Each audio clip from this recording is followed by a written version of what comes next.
Thank you for joining us for the evening edition of NBT World Brief, right here on NBT and NBT World. You're with me, Sandra Han Utsahat, and we begin with this story. The new Minister of Justice has outlined a 6-point policy plan and vowed not to interfere in politically sensitive cases.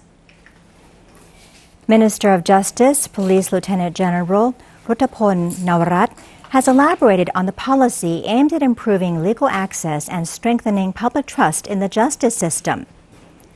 The 6 priorities include supporting Royal Initiative projects, cracking down on illegal gambling, and enhancing drug prevention and suppression. The ministry will also expand legal aid for victims, ensure faster and more accessible justice services, and update laws to meet international standards. In a meeting with ministry officials, Minister Ruttapon stressed the need for proactive work and equal access to justice for all citizens. Addressing concerns over politically sensitive cases like the alleged Senate election collusion and the Kaukradong land dispute, he affirmed he would not interfere in any legal proceedings. He stated that doing so could risk court intervention or his own suspension from office, which would obstruct the government's broader policies. To improve public communication, the minister appointed Supachai Jaisamut as the ministry's spokesperson.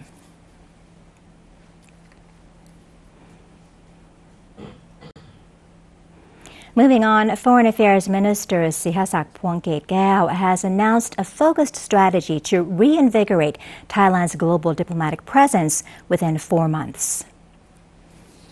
Speaking at a high-level briefing attended by representatives from 67 embassies and 5 international organizations, Minister Sihasak outlined key foreign policy priorities. Central to the plan are efforts to peacefully resolve tensions along the Thailand-Cambodia border and address regional concerns involving Myanmar.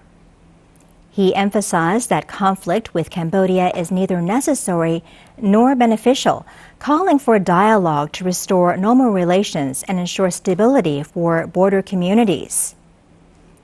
The minister also highlighted outcomes from Thailand's participation in the 80th United Nations General Assembly and reaffirmed the country's commitment to multilateral cooperation.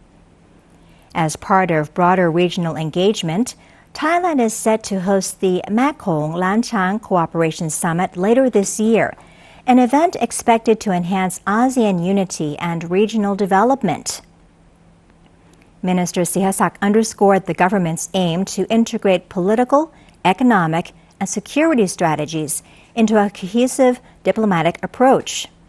Strengthening trade, investment, and international partnerships will be key to this effort. The minister concluded by reaffirming Thailand's determination to reassert itself on the world stage, positioning diplomacy as a driving force for national growth and regional stability.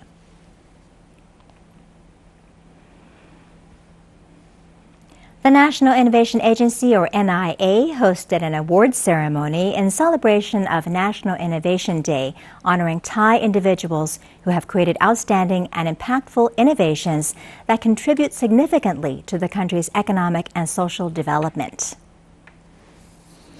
The event was held yesterday, October 1st, at Dusit Thani Hotel and is organized annually to mark October 5th, recognized as National Innovation Day.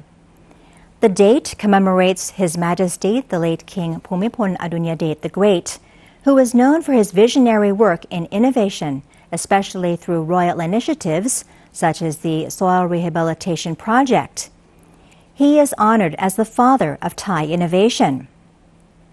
The ceremony was attended by Sutrathai Lodgasem, Director General of the Public Relations Department, or PRD, and a member of the National Innovation Awards Judging Committee. This year, the awards received a large number of submissions from individuals and organizations across various fields.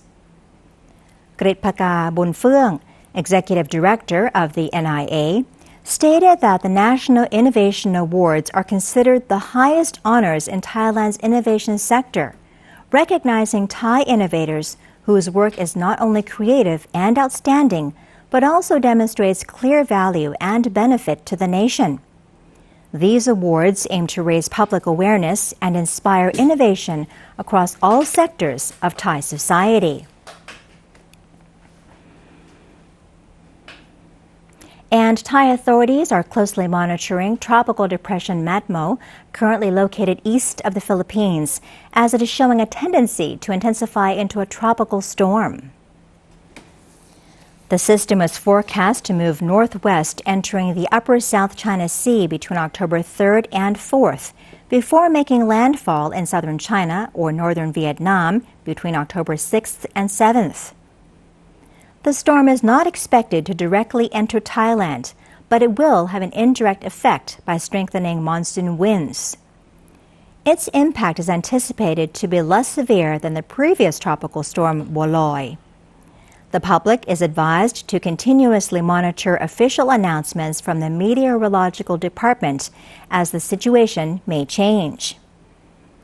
Meanwhile, the Meteorological Department reports that while overall rainfall in Thailand is decreasing, heavy downpours are still expected in some areas over the next 24 hours. Provinces in the western parts of the north and central regions, specifically Mae Hong Son, Chiang Mai, Chiang Rai, and Tak, are at risk. Residents in these areas are urged to remain vigilant for dangers from heavy rainfall, which could lead to flash floods and forest runoff. And in a bit of global news, the United States government officially began shutting down at 12:01 a.m. Wednesday after Congress failed to pass a short-term funding resolution. The impasse hinged on Democratic demands to restore health care spending, particularly for the Obamacare program, which Republicans opposed. Both parties immediately blamed each other for the deadlock.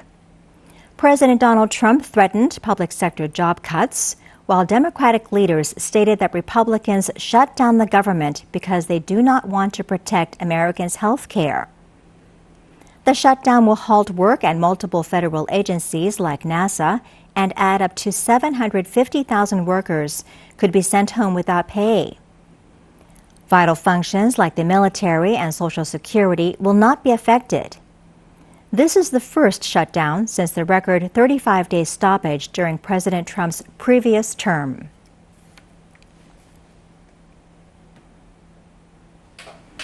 And that wraps up our evening edition of NBT World Brief. Do stay updated with the latest developments right here on NBT and also NBT World. And for more stories, simply scan the QR code on your screen to access our full coverage across all of our media platforms. Until next time, I'm Sandra Han Utsaha. สวัสดีค่ะ